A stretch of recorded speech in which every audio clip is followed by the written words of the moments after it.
আসসালামু আলাইকুম সবাইকে ওয়েলকাম করছি আমার ইউটিউব চ্যানেলে। সবার কি অবস্থা, কেমন আছেন?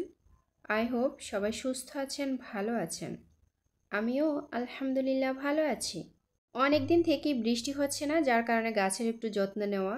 আর গাছের যত্ন না নিলে কিন্তু গাছের অবস্থা একেবারেই খারাপ হয়ে যায়।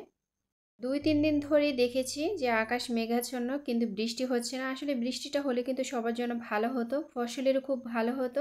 আমার বাড়ি যেহেতু গ্রামে, আমি কিন্তু অনেকটাই বুঝতে পারি যে ফসলের কতটা ক্ষতি হচ্ছে। তো বৃষ্টিটা হলে কিন্তু অনেক ভালো হতো। আমি যেহেতু গাছকে ভীষণ ভালোবাসি, গাছের কাছে আসলে আমার কাছে মনে হয় গাছ আমার কাছে পানি চাচ্ছে, খুবই ক্ষুধার্ত মনে হচ্ছে। তো পানি দেওয়ার পরে কিন্তু গাছগুলো খুবই তাজা হয়ে যায় আর পাতাগুলো খুবই সবুজ হয়ে যায়, দেখতে ভীষণ ভালো লাগে। আর এটা হচ্ছে লেবু গাছ। লেবু গাছের কাছে আসলে আমার কাছে সবচেয়ে বেশি ভালো লাগে, কারণ হচ্ছে লেবু পাতার যে একটা স্মেল, যে গ্রান, এই গ্রানটা কিন্তু ভীষণ কিউট। এখন যেহেতু রমজান মাস, আর রমজান মাসে কিন্তু লেবুর চাহিদাটা খুব বেশি। লেবুর শরবতটা সত্যি ক্লান্তি দূর করে দেয়, আমার কাছে ভীষণ ভালো লাগে। ইফতারে আমার কাছে সবচেয়ে বেশি ভালো লাগে লেবুর শরবত। এই শরবতটা আমি বেশি খাই। যদিও আমার গাছের লেবুগুলো খুবই ছোট ছোট, এখনও খাওয়ার উপযোগী হয়নি। লেবুর যখন সিজন থাকে তখন আমি অনেক লেবুর রস নিয়ে নিই, তারপর আমি ডিপ করে ফ্রিজে রেখে দিই রমজান মাসে খাওয়ার জন্য। যেহেতু রমজান মাসে লেবুগুলো খুবই ছোট ছোট থাকে, তখন ফ্রিজে রেখে দিলে কিন্তু ফ্রিজের লেবুর রসটাই কিন্তু খাওয়া হয়, আর খেতেও কিন্তু ভীষণ ভালো লাগে। সংসারের উন্নতির জন্য প্রত্যেকটা নারী কিন্তু কষ্ট করে, আর টেকনিক করে চলাটাই কিন্তু নারীর কর্তব্য আমি মনে করি। নারীরা চাইলেই কিন্তু সংসার উন্নতি করতে পারে, আবার চাইলে ধ্বংস করতে পারে।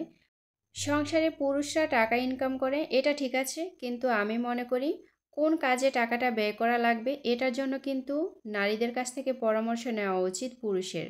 সংসার জীবনে প্রত্যেকটা নারী যে সুখী তা কিন্তু না, সুখ দুঃখ মিলেই কিন্তু জীবন। পৃথিবীতে কোনো মানুষই কিন্তু প্রকৃতপক্ষে সুখী না, আর কেউ কখনো বলতে পারবে না যে আমি পরিপূর্ণভাবে সুখী আছি। আল্লাহ তাআলার কী নিয়ম, একটা মেয়েকে ছোট থেকে বড় করে লালন পালন করে মা বাবা যখন বড় করে তোলে, তখন কিন্তু পরের ঘরে তুলে দেয়।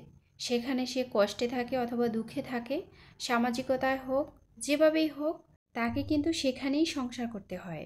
আসলে একটা মেয়ে জানে মা বাবা ছেড়ে পরের ঘরে সংসার করতে কতটা কষ্ট হয়। এটা কখনই পুরুষরা বুঝবে না। হ্যাঁ, যে পুরুষ সে অবশ্যই বুঝবে, আর যে কাপুরুষ সে কখনই বুঝবে না। তো কথা বলতে বলতে অনেক কথাই বলে ফেলেছি। সেই সাথে আমার লেবু গাছে পানি দেওয়া হয়ে গেছে, সেই সাথে আনার গাছেও পানি দিয়েছি, এবার দিচ্ছি কমলা গাছে। মাশাল্লাহ, আমাদের বাড়িতে অনেক ধরনের ফল গাছ আছে, আর প্রত্যেকটা বাড়িতেই কিন্তু ফল গাছ থাকা দরকার। আর কিনে খাওয়ার চাইতে বাড়ির ফলটা কিন্তু ভীষণ মজার হয়। এটাতে কোনো ফরমালিন নেই, কিছু নেই, একেবারে বিষমুক্ত। এখন যেহেতু সিমের লাস্ট সময়, 1 বছর পরে আবার দেখা হবে, তাই আজকে মাছ দিয়ে ছিম রান্না করব। আর নদীর মাছ দিয়ে সত্যি কিন্তু ভীষণ মজার হয়। আমি অনেক ভিডিওতে দেখাইছি যে আমাদের বাড়িতে সিম গাছ আছে, আমি ছিম পেড়ে রান্নাও করেছিলাম, অনেক রেসিপি শেয়ার করেছি। তো এখন যেহেতু সিমের লাস্ট সময়, এখন কিন্তু সিম গাছ কেটে ফেলেছি। একটা জিনিস ঘরে যখন পরিপূর্ণভাবে থাকে তখন কিন্তু খেতে ইচ্ছে করে না, আর যখন শেষ হয়ে যায় তখন কিন্তু মায়া বেড়ে যায়। তো আমি এখানে মাছ দিয়ে সিমটা রান্না করে নিয়েছি, আর মাশাল্লাহ দেখতে ভীষণ কিউট লাগছে, খুব সুন্দর একটা কালার আসছে, খেতেও কিন্তু ভীষণ দারুণ হয়েছে। সিম রান্নার পাশাপাশি নিয়েছি মশারির ডাল। এই মশারির ডালটা কিন্তু খেতে ভীষণ দারুণ লাগে, বিশেষ করে পাতলা করে রান্না করলে কিন্তু তুলনাই হয় না।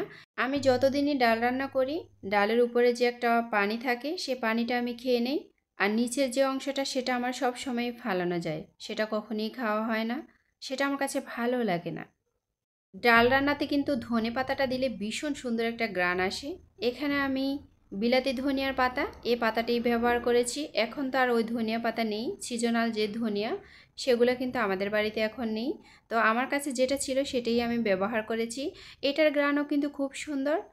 তো আমার ডাল রান্নাটা কিন্তু হয়ে গেছে, আমি পাতলা ঝোল করে রান্না করে নিয়েছি, আর সুন্দর একটা গ্রান আসছে ধনিয়া পাতা দেওয়াতে।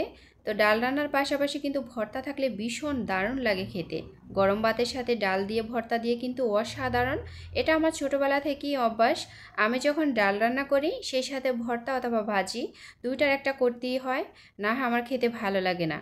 তো এখানে আমি চিংড়ি মাছ নিয়েছি, যেহেতু মাছগুলো সাইজে খুবই ছোট, ভর্তা করে খেতে কিন্তু ভীষণ দারুণ হবে। এই মাছগুলো আমার ফ্রিজে ছিল, তো ফ্রিজ থেকে আমি পানিতে কিছুক্ষণ ভিজিয়ে রাখবো, কারণ সবগুলা মাছ দিয়ে তো আর ভর্তা তৈরি করব না, এখান থেকে অল্প কিছু মাছ নিব। আমরা যেহেতু মানুষ অল্প, তাই অল্প করে ভর্তা তৈরি করে খেলে কিন্তু ভীষণ দারুণ লাগে, আর থেকে গেলে কিন্তু ভালো লাগে না, আর বাসি জিনিস কিন্তু কখনোই ভালো না। তো এখানে আমি অল্প কিছু মাছ নিয়েছি, এবার মাছগুলো আমি টেলে নিব, সেই সাথে মরিচ টেলে নিব। তারপর শিলপাটায় বেটে ভর্তাটা তৈরি করব। এই ভর্তাটাও কিন্তু হাতেও তৈরি করা যায়। তো আমার কাছে শিলপাটায় বেটে ভর্তাটা তৈরি করলে কিন্তু বেশি মিহি হয়, আর মিহি ভর্তাটা খেতে কিন্তু ভীষণ দারুণ হয়। আর যে মরিচগুলো নিয়েছি, এই মরিচগুলো কিন্তু লাল টুকটুকে, ভর্তাটাও কিন্তু খুব লাল টুকটুকে হয়েছিল। আর এই মরিচগুলো খেতে কিন্তু একটু মিষ্টি মিষ্টি লাগে, ঝাল খুবই কম, বাচ্চারাও কিন্তু ভীষণ আরাম করে খেতে পারে। আর আমি যখনই ভর্তা তৈরি করি, ভর্তাতে কিন্তু আমি মরিচটা কমই ব্যবহার করি, কারণ আমার বাচ্চা খাবে।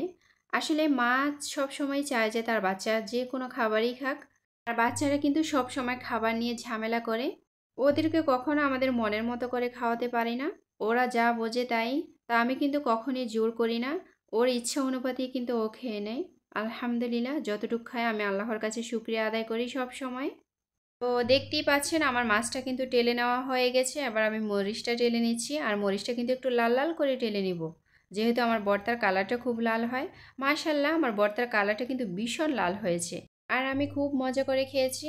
তো আজকের মতো এখান থেকে বিদায় নিতেছি, সবাই ভালো থাকবেন। আসসালামু আলাইকুম, আল্লাহ হাফিজ।